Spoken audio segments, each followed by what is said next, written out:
The biggest issue with any problem is the question. It's not the answer. Are you asking the right questions? You need people that will ask it from a lot of different perspectives till you get it right. You'll find that when you finally hit on what is the right question, the answer is obvious.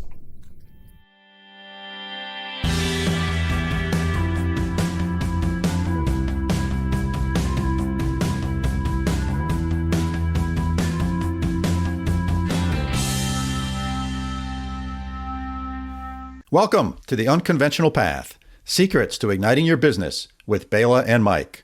I'm Bela Musitz, the David D. Ray Professor of Innovation and Entrepreneurship at Clarkson University in upstate New York. And I'm Mike Wasserman, Professor of International Management at the University of Applied Sciences in Münster, Germany. This podcast is about conversations with successful entrepreneurs you've never heard of, who have built successful businesses you have never heard of.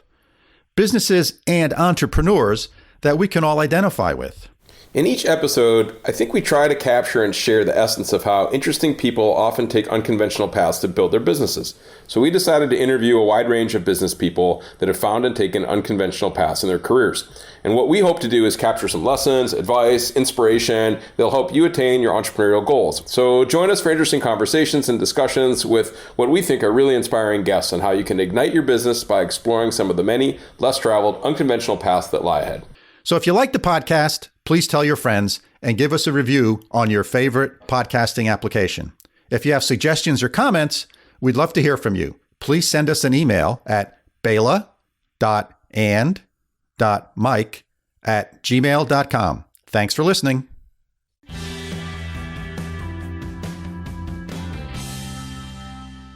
Hello, folks. In this episode of the podcast, we actually have a live recording we did of an interview with Craig Skevington. Craig is a serial entrepreneur, and we decided to try something a little bit different. As a member of the Clarkson Business School, we co-sponsor an interview event, a lunchtime series we call it, with a business incubator in Schenectady, New York. And we invite once a month guest speakers in, and Craig was one of the guest speakers. I've known Craig for a long time. We actually went to undergrad together at RPI and decided to try to record it to see how this would turn out. And we think it turned out pretty good. The quality is not as robust as the quality of the recordings we make when it's one-on-one in a conference room setting. However, I thought there was a lot of good content here and I wanted to capture it. So if there's a few extra clicks and some background noise, please forgive it. But I thought the content was great.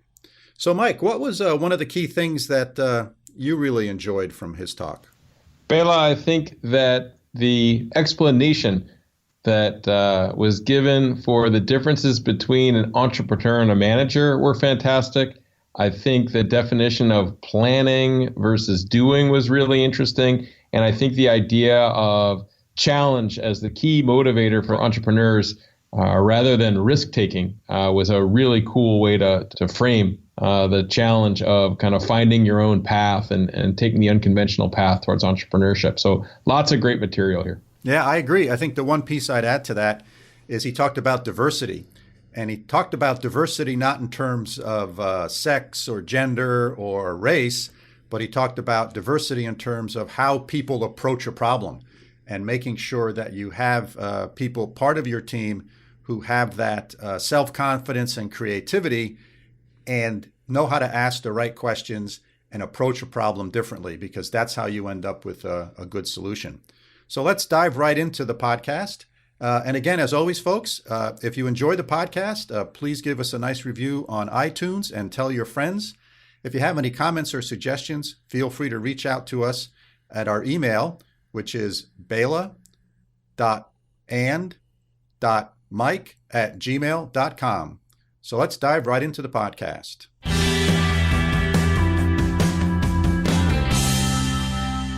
So thank you so much for coming. We want to turn over to questions pretty early on, but we do have a few questions here we want to get started. And one of the first questions I wanted, just first of all, welcome. Thanks so much for coming. Yeah. But just get us up to speed, a little bit about your career. If you look at his LinkedIn account, it is not a good reflection of who Craig is and what he's done. PhD, Bell Labs, all this other stuff. Can you give us a little bit of an overview of your career? I mean, my background, very quickly, is a technical background by training. As Rick mentioned, I have a PhD, went through the Wharton Business School.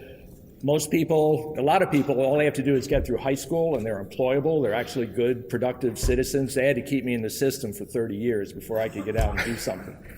But I, worked for the David Sarnoff Labs for 15 years and really had an amazing experience there in that especially technical people in general are very conservative. If you come in and you say, can you do something? They immediately go, well, I don't know, I'm gonna have to study it. Did you do this? Do I have enough time? In research, at least at the Sarnoff Labs, it was the more ridiculous the problem, the more people jumped up and said, I wanna do that. It's a chance of a lifetime, let me have it. And that's really where I formed a lot of my attitudes. It was just an amazing experience. When I was there, we were working on the telecommunications system using satellites for telephone calls, voice calls. And we were able to go through and get 3 times the amount of calls through the same satellites using some technologies that we had developed. And I had the experience there of going from concept to the research and mathematics behind it, to experimentally verifying it, to working with vendors to build the equipment that we had designed, and then the rollout. And it just kind of ruined me for research. After I did that, I just couldn't go back to write a paper, get it published, go on to the next problem. It was just such a fulfilling experience. And actually, okay, I'll start dating myself already. In 1981, the entire telecommunications system was switched over to the technology that we had developed there. So it's just a very rewarding experience. It comes once in a lifetime. So from there, I just had the itch to get out and have more impact. I worked at RPI for a while on a research program and then started companies. And once you get that in your blood, you just can't get it out. The roller coaster is just amazing. I often describe it as, the normal range of emotions in a job is, about that range. In a startup, it's more like this. And that's not the hard part. The hard part is you go bang, and then you go bang, and then you go bang, and then you go have lunch, and then you go bang. And it's a constant thing like that. And people either thrive in that kind of environment or they hate it. It just burns you up and spits you out. So if you find that you do it and you really like it, you can't work anywhere else because you'll never get that kind of a rush in doing it. So I'm on my third, major startup. The first one, I know some people here that were with me in that one, actually ended up being a publicly traded company. The second one, which I'll talk about a little more here, became the 79th fastest growing company in the country. And now I'm on the third. So we'll see where that one goes. I also have various hobbies. Being an entrepreneur in my book is not a job, it's a lifestyle, it's who you are. So I like stretching myself outside of my comfort zone. I've sat on top of Kilimanjaro. I've rafted the length of the Grand Canyon. I've done an Ironman race. I've done a lot of these different kinds of things. And if a year goes by that I haven't done something like that, I just feel trapped. So I just enjoy stretching. I enjoy the challenge. And his wife, by the way, is also, she climbed Kilimanjaro with you. Correct? And we're still married. Yes. So 37 years. He is well yoked here. So tell me a little bit about the difference between, working for that startup and working for other companies. How is that different? Most companies, everybody here I'm sure has heard it, where any number of people come in and say, you got to plan, you got to plan, you got to plan. Business plans and financial plans and strategic plans and all this kind of stuff. I just don't think that works in a startup. It just doesn't. A startup grows by disruptive events. Plans, by their very nature, are trying to get rid of disruptive events. You work the plan to avoid those kind of events. In a startup, that's what you thrive by. My second company, Flow Management Technologies, we do a lot of workflow, engineering work, and we build the systems behind it to implement those workflows. That's kind of my background. And what was happening is came up with a way of allowing physicians to manage large populations of patients and compliance issues and protocols and all that kind of stuff. And we were out there unhappily trying to sell directly to physicians, trying to get this to happen. Somewhere around the third year, we got approached by a pharmaceutical company and said, how would you like to deploy this kind of effort and work through the internet, which at that point in time was not really used for anything like this. And they said this would be a disease management program that you can deploy nationwide, like within a year. And we'll support it, we'll pay for the whole thing. We were about $1.5 million company. By the end of that year, we were doing $12 million in that. We built 58,500 websites in 24 months. So if you do the math, that's 120 a day. It was just an amazing ride. We hired 2 people a week for a year, and then just kept on going. Nowhere in any business plan that I wrote was anything like that in there. And that's what drove us to be the 79th fastest growing company in the country. 2 years after we really hit our peak, and we're still growing, we were 150, 160 people at that point, a little known thing called Hillary Care came out. And if you're going to create a big change, the first thing you do is you create a big enemy, because it gets people to rally around you. The big enemy were the pharmaceutical companies, my revenue stream. And those pharmaceutical companies said, this is getting ugly, we're just gonna stop all the funding and wait for this to blow over. We lost 78% of our revenue in 2 weeks. And it was just devastating. I mean, how do you plan for that? How do you plan that something political like that was going to just devastate the business? And it did. And we went from 160 people down, I think a year later, we were 6 people. So as fast as we went up, which is, growth is a headache, no matter how you look at it. It's a fun headache, but it's a headache. But dropping like that was just devastating. In retrospect, is there anything that do you look back on that and say, here's some things maybe that were road signs that I could have done, or not? I still look at that. I can't come up with something. How do you predict something like that's going to happen to you? Right. So, okay, I didn't want to cut you off. And flow management, we got to turn around. It's still running today, nowhere near what it used to be in its heyday, but that was just just an amazing up and down. And I still wanted to do another. So even after that, because you get to the point where it's like nobody's going to hire me. What's worse, the only person that would hire me is me, and I don't have a job to give to myself yet, so I got to get busy.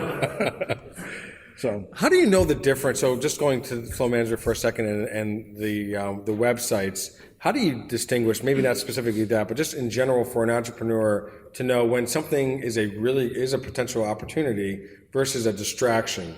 Because I think that's a common thing that happens sometimes. Where if we have had speakers here who have said we decided, like Bullocks. I remember saying they were, some theme parks wanted to maybe use them for their fire, creating fake fire, and they said that was really not where we were headed. So how do you know the difference between a good opportunity versus a distraction? There's a number of things that happen. When you're a startup, thinking that you could do a business plan, a 5-year business plan, is just pure hubris. You just have no clue what's going to happen to you and where it's going to go. So I think planning, by the way, is greatly overrated. Do you do any planning? I do. There are 3 things that I always look for, and this is getting to the answer to your question. You got to plan enough to know who you are, and more importantly, who you are not. Because there are opportunities coming every day, and what's a distraction versus what's something you jump on, you got to really understand that. What are your core competencies? Where do you want to get to? All of that kind of stuff. The second plan that you need to put in place is, how do you survive? How much runway do you have left? This is all about cash flow and all that kind of stuff. How do you survive? Because entrepreneurs have to be 2 things. They have to be able to, they're survivors, number 1, and they have to be able to grow something like crazy. And that's the third thing, is where can I increase my opportunities, my chances of finding this disruptive event that's going to cause this to take off. Every company I've started, it was that disruptive event that I didn't see coming that really got the company going. My first company was the same way. We had a Fortune 150 company that came to us, a manufacturer. We were selling manufacturing systems, and he said, we really like what you're doing. It wasn't somebody we had targeted, and they ended up standardizing on our system. We were suddenly operating in 3 different countries. By the time we were done, we were in 40 different industries within manufacturing. Nobody had ever done that before. You don't see those things coming. But we knew who we were. We knew this was a good opportunity. You've talked about, I look at Craig and I think of like a swashbuckling kind of guy who is reckless, and I think there's definitely a lot of recklessness in you. But I've also watched you prepare. That's a compliment.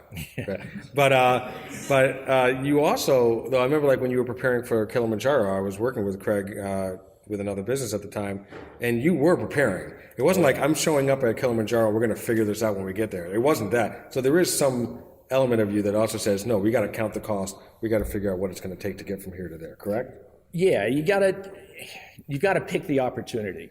And to me, the difference between a good entrepreneur and a good manager is a good manager knows when is the right time to get something to happen. They plan for it. They figure out what the right timing is. They work towards it. They hit their milestones.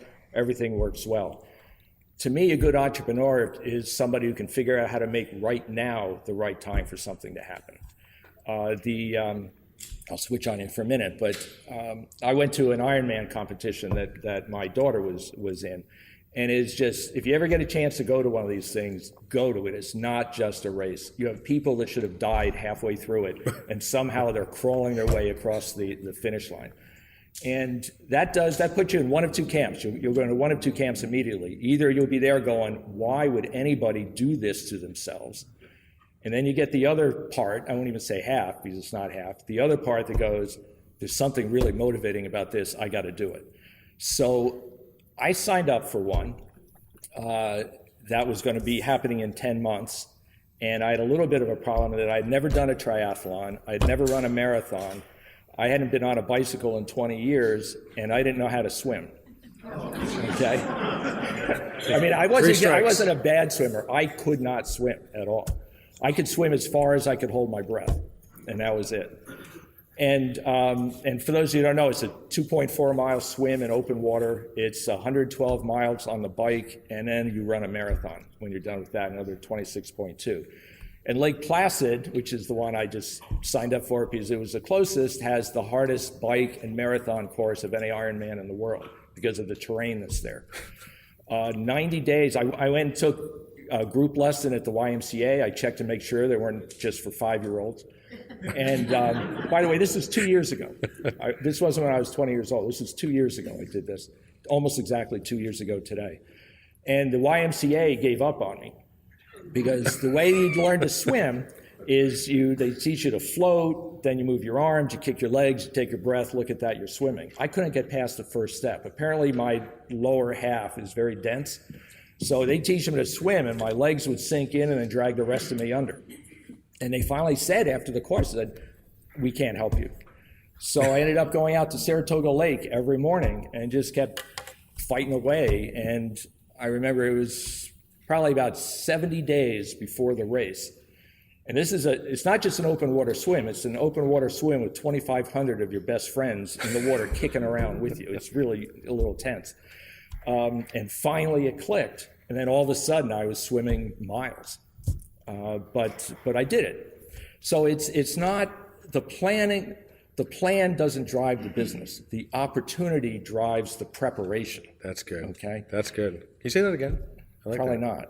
not. The opportunity. The plan doesn't drive the business. Yep. The opportunity drives what you're doing to prep planning. for it. I love that. I've often That's good. wanted to do, and I say this in the business, that someday I'm going to come back here with a contract that I just signed that says drain Lake Superior by Friday. And I want a team that's got to go, that's really cool. And you get to work trying to figure out how to do it. Most people are going to say, that's impossible. But somebody can figure it out. And I'll be damned if there's somebody more clever out there than I am. So that's what you have to do, is get challenged by it. Everybody talks about entrepreneurship as people that like to take risks. If I sat here today and said, Rick, I'll bet you $1,000 and when I flip a coin, it'll come up heads, I have no interest in that whatsoever. There's risk involved, but I can't control it. I can't do anything to impact the outcome of it. Risk isn't what drives me. It's the challenge that drives me. It's overcoming the challenge. Now, the bigger the challenge, the bigger the risk of crashing and burning along the way. But the risk isn't what drives you, it's the challenge. So how do you view, do you use the word failure? If something doesn't work, say you didn't make it to the top of Kilimanjaro, or one of those companies didn't take, or do you see, is failure part of your vocabulary? Yes. I mean, you're not going to... That wasn't a literal question. I know it's part of your vocabulary. But like, how do you view failure? I mean, you've got the best opportunity to learn is from failure. The things you get right, you tend not to remember. But if you've really crashed and burned and you've really had some failures along the way, you learn more from that than you learn from getting it right. Does anything stand out in your mind in your own just career-wise or job creation-wise that because of that failure helped lead to some major success? I told you I was going to try to stump you on some of these. I mean, a lot of it has to do with managing people. Hiring people. Once you hire them, how do you manage them? The best manager is a leader. It's not a manager. And how do you do that? How do you find the right team that will get inspired by something like that and really follow that? I think that's what I've learned the most, as much as I've learned. Do you want a company of like-minded people, like a bunch of Craig Skevingtons? No. They would be unwieldy. There'd be nobody to argue with. You really want as many different, you want as diverse a group as you can. Diverse in terms of how they come at a problem, not diverse in terms of their self-confidence that they can accomplish what gets put in front of them. That's the big thing. They need the self-esteem, they need the self-confidence, they need the creativity to turn the problem inside out. The biggest issue with any problem is the question. It's not the answer. Are you asking the right questions? You need people that will ask it from a lot of different perspectives till you get it right. You'll find that when you finally hit on what is the right question, the answer is obvious. So you talked a little bit about planning, but I want to kind of touch on, is there a downside to actually planning? Can there be a downside? Yeah, the big downside there, I mean, I had a good friend of mine who was asked to give a keynote speech, be the keynote speech at a very large manufacturing conference. He was probably speaking to 4,000 people. And the first words out of his mouth were, 80% of what I'm about to tell you is bullshit. I just don't know what 80% it is. And that's the way the business plans are. Nobody's lying. When you do a business plan, you're putting your best effort into it. You're doing it as well as you can. But when I look back on the business plans that I've written, they're just so far off the mark. And it wasn't, I was trying my best at the time, but it's laughable. So I have my first business plan I ever wrote. And whenever I need a good laugh, I go and read it because it's just crazy. But the big problem with planning, over-planning, is that opportunities are coming at you every single day. Every day there are opportunities that are going to hit you. If you're focused on a plan, you're going to miss it. Because it's like, what's my next milestone? Well, I have to do today to get to where I need to be tomorrow and the next day. It becomes a whole bunch of Wednesdays strung together to get to where you want to be. Most of you, I mean, if I said, what were you doing 3 weeks ago today? You probably have to really think about it, okay? What will you be doing 3 weeks from now? Probably have a pretty good idea. You're planning too much.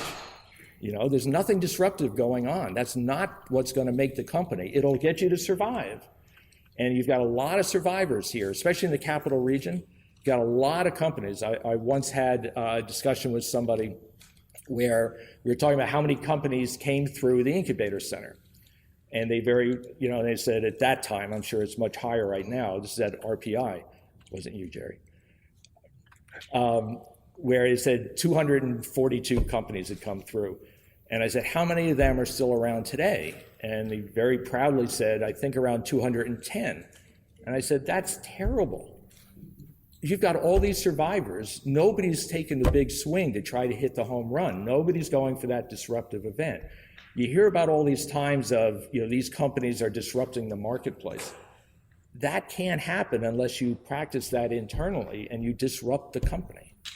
Now, you can't disrupt it every day. People will just go running away. But if you can pretty much predict what you're going to be doing 3-4 weeks from now, some of you could probably even say 6 months from now, I have a pretty good idea, not the specifics, but a pretty good idea what my day is going to be like.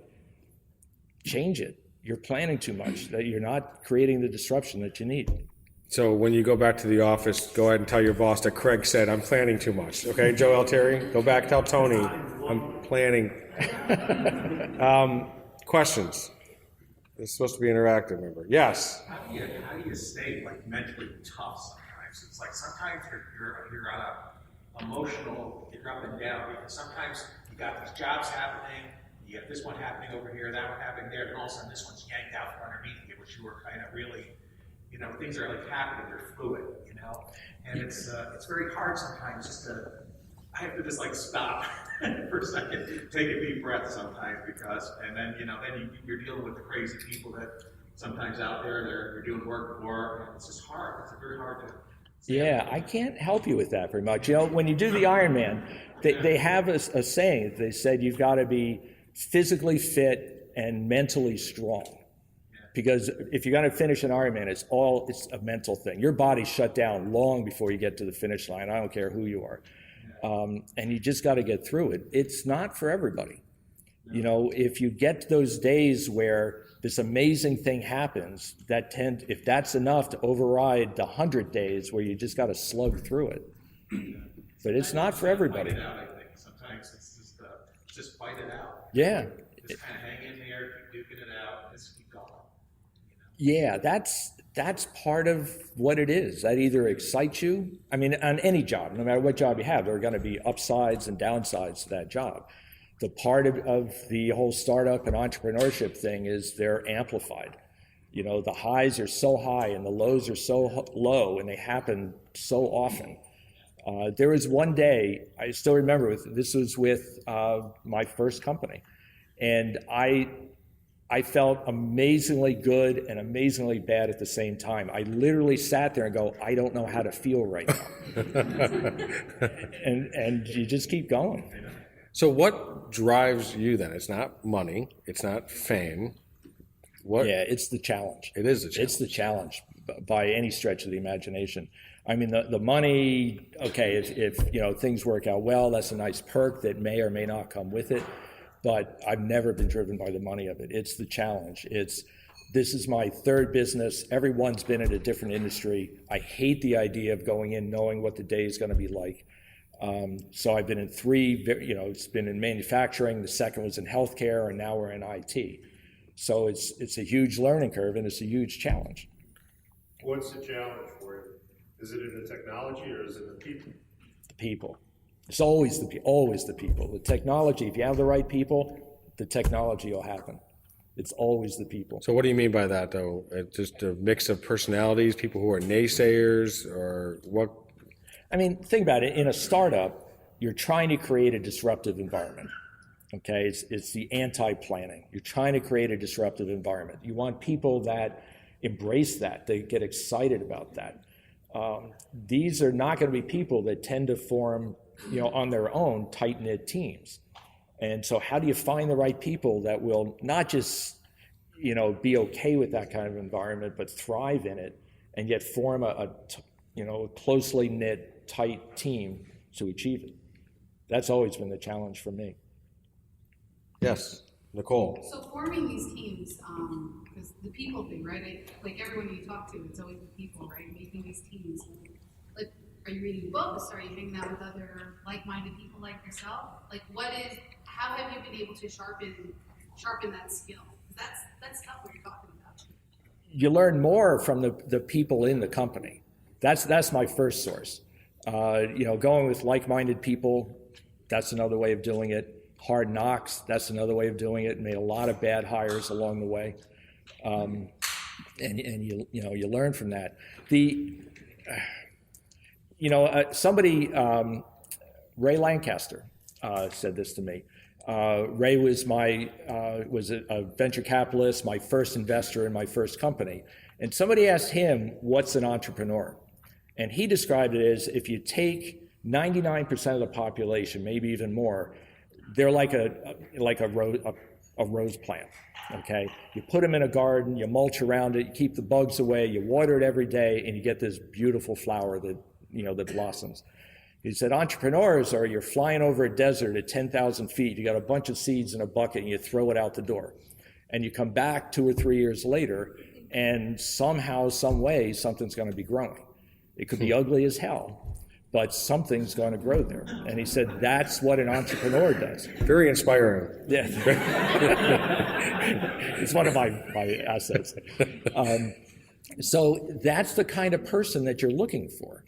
So first of all, it's hard because everybody says they want to work in a startup company. It's the American dream.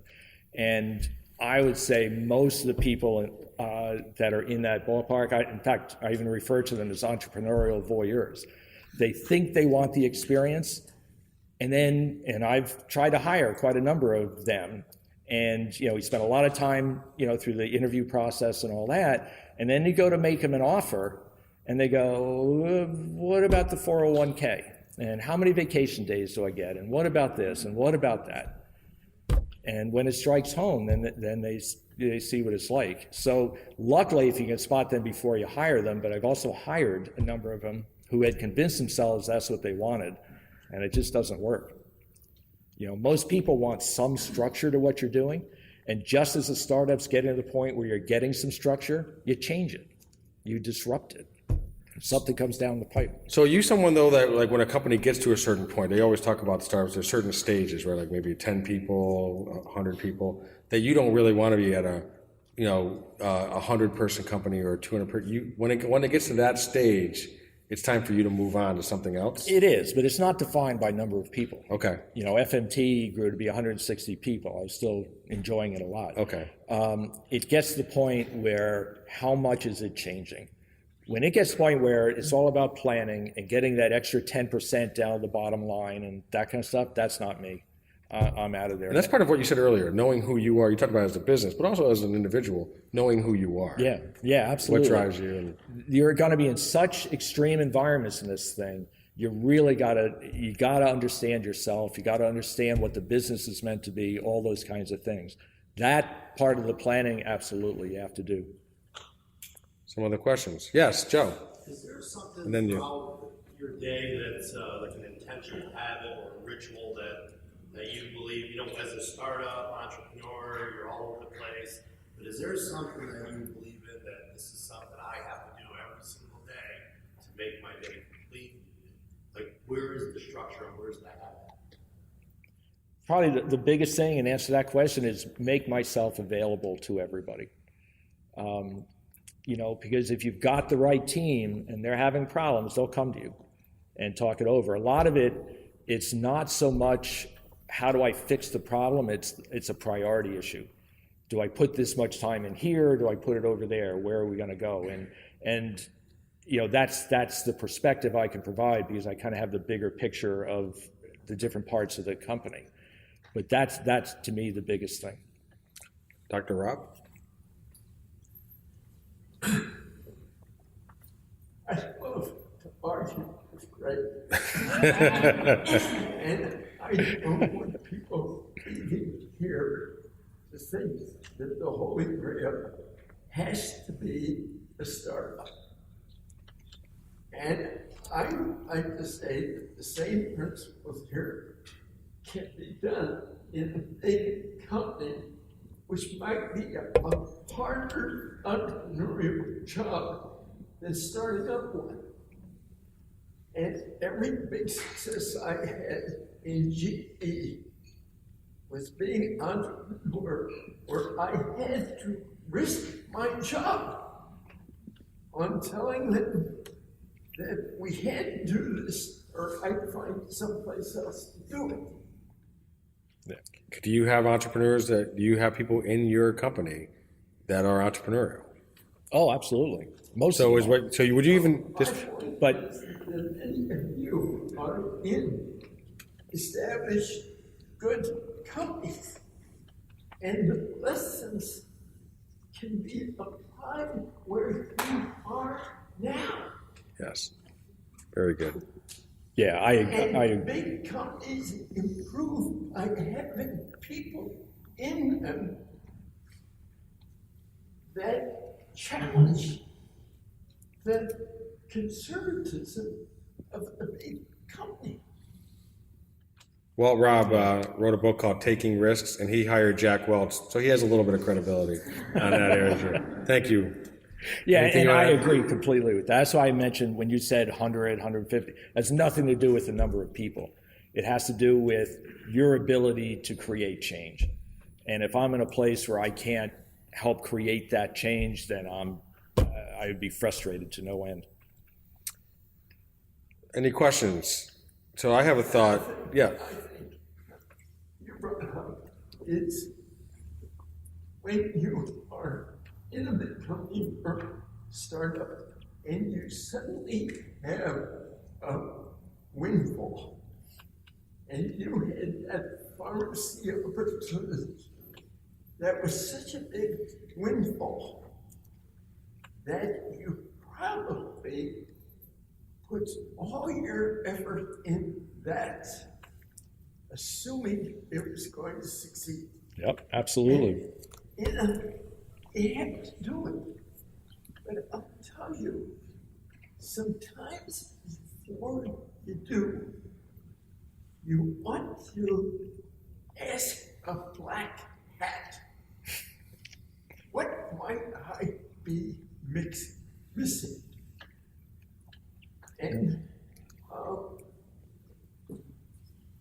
I can tell you that Cypress, which is one of the great failures of startups in this area, failed because the German government gave us 50 million euro to build a semi-works in Bavaria.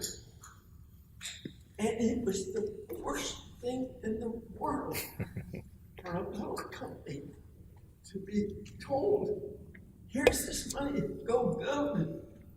We had to build a pilot plant. And no one said, don't go from the lab to a plant, but we have the money. All right. Yep.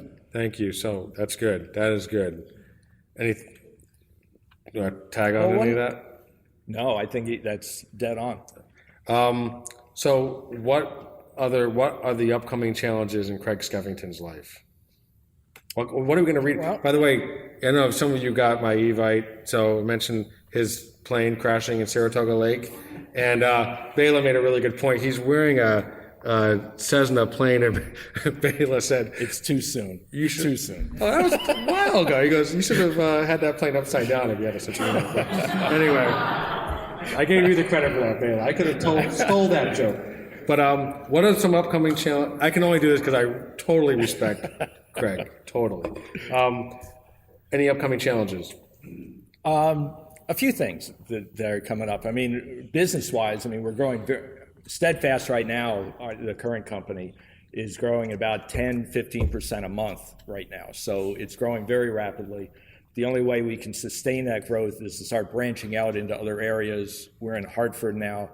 We just signed on with a group that has immediately given us a footprint throughout the Northeast, Pennsylvania, all through New York, New Hampshire, Vermont, Massachusetts, Connecticut. So we're growing very rapidly. That's taken a challenge.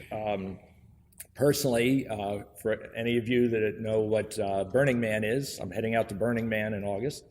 You're welcome to come along if you have a ticket. If you don't know what it is, there's no way to describe it. And then when we talk about disruptive events, one of the things we're doing right now, the other thing they're looking at, which is just really cool, now that we're best friends with Russia, there's actually a program that I can fly over to just outside of Moscow and take a MiG up and fly it supersonic. So looking at that one very seriously. But the other is just routine stuff here, everybody. We try to do some disruptive things in the company as well, and I would actually like to extend an offer here when we talk about opportunities hit you every day. This is the moment to listen up, everybody. I'm sorry. So much pressure. I love this. When he said, today you're probably not going to remember what you were doing 2 weeks from now, 3 weeks from now. I got an offer that you'll remember this day for the rest of your lives. I got 2 seats for somebody to join us to go skydiving this afternoon. So if anybody would like to go with us, raise your hand. I got 2 seats. We're taking Steadfast skydiving. There's a car outside, tonight. you said, right? Yeah. Ready to take them. Car outside, Right now, ready there's to a go. car right now. Any takers? It's a chance. If you wore a dress, if you're wearing a skirt, we don't need 2 parachutes opening up there. Make a deal with the guy next to you. It might fit. Okay, we got one. All right. What's your Got one. name? In the back. Erica? And in the back. Brittany. Guys, All right. I just want to say to all the men out there, I'm really disappointed in you. Yeah, come on up after. We get And a what's your car name out back there? Brittany. Hey, Brittany. Awesome. This is exciting. We're going up This to is exciting. Saratoga. So, all right. We got time for one more question, brief question, and then we're going to wrap it up. Anybody have any questions? Yes. How do you know when it was time to exit each of the businesses? What was about the circumstances that it was time to exit? One of them I was told. So That helps. That's useful so too. yeah, that wasn't. The second one is still running. You know, we got it to the point. I mean, we had a lot of liabilities, and I wanted to keep it running long enough that the people impacted had time to find jobs. We ran up a lot of liabilities, so we kept pushing our way through it to pay off liabilities, so no vendors got caught in this thing. And by the time we were done, it's now running nice and profitably, so it's still going. Steadfast, I don't know. We'll see where that goes. I mean, it really gets to the point where, an entrepreneur's life is one of incompetence all the way through, because if you were competent at what you do, you wouldn't have quit a perfectly good job to start it in the first place. Sort of like jumping out of a good airplane. That's what Bela said. The next step in there is you finally get your arms around everything that's going on, but you've got 1,000 balls in the air. Okay, nobody should have more than 5 or 6, and you're generally used to doing kind of A+ work. So now you got 1,000 balls in the air. Nobody can keep that many up in the air at the same time, and anybody you're talking to is talking to you about the 1 or 2 that pertain to them. And now you're doing C-level work, D-level work, because you're just spread too thin. So you feel incompetent. The next stage, if you can get through that, is you start hiring a management team. So you hire a finance person, you hire a director of development, you hire a salesperson, all of that. Now, everybody you talk to in the company knows more about what you're talking about than you do. Okay, so again, it's another level of incompetence. And then the final level is you feel like it's running so smoothly that you don't even have to show up and everything will be just fine. And that's when you know it's time to leave and go out and start the next thing. Awesome. Thank you so much. Give it up for Craig Skevington. Thank you.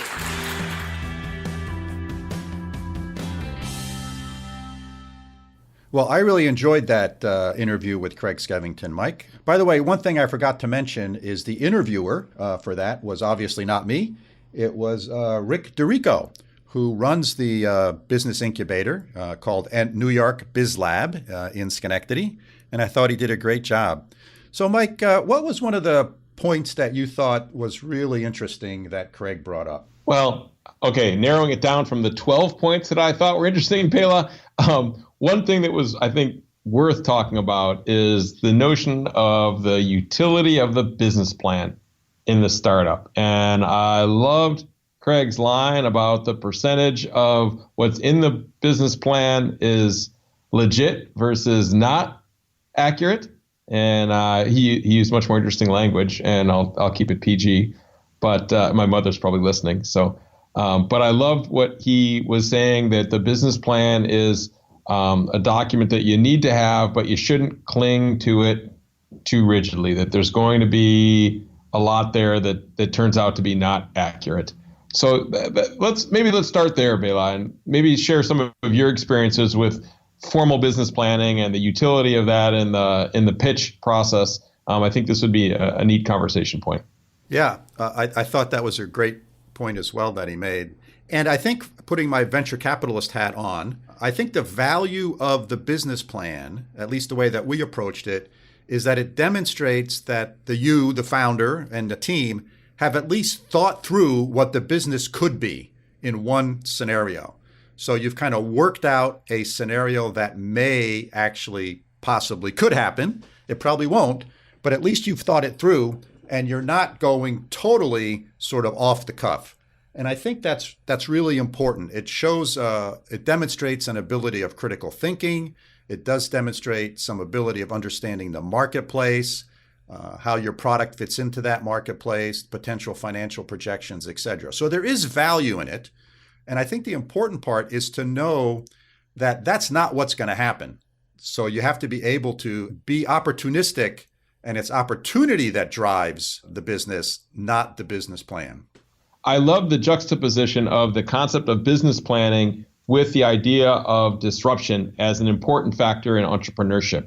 I think that if you're going to be disruptive, which you should be as an entrepreneur, by nature, you are going to blow up the assumptions in your business plan and have not a lot of certainty in terms of where that's going. So if you are successful with your startup and you do disrupt, it makes it more likely your business plan is going to be inaccurate and makes it more critical that you can respond, that you can react, that you can see what's happening and adjust accordingly so that the plan doesn't handcuff you. The plan is just the basis for you to unleash the innovativeness and the entrepreneurial spirit that you're making with new products and new markets. And I thought it was interesting that he also made a key point that says, look, there are aspects where planning is very important, right? It's how do you survive? How much runway do you have? What's your cash burn? Making sure you understand that. And also planning about how do you find and choose the opportunities that are presented to you in every day. So you do have to have some planning criteria, or maybe a better way of saying that is some decision-making criteria to know that, okay, we're going to go chase this disruptive thing that just presented itself, but we're not going to chase this one. I love it. This is great advice. I mean, we teach business planning at Clarkson University and at the University of Applied Sciences in Munster, and almost every school that I know of teaches business planning. And yes, it is a foundation, but there's a skill beyond to be flexible and to react and respond as the market changes, as you hopefully change the market. So that's great. Let's flip it now and talk about the people side, because I thought Craig also made some really interesting points about people and the mix of people that you want, the ability to dig at a problem and ask the right questions. I thought was really cool. What's from where you sit, Bela? What are the key issues there in terms of getting the right mix and getting them to ask the right questions? Well, I thought the point he made about diversity being important. And not diversity as we often think about it in terms of gender or race, but diversity from the point of view of how people approach a problem or come at a problem.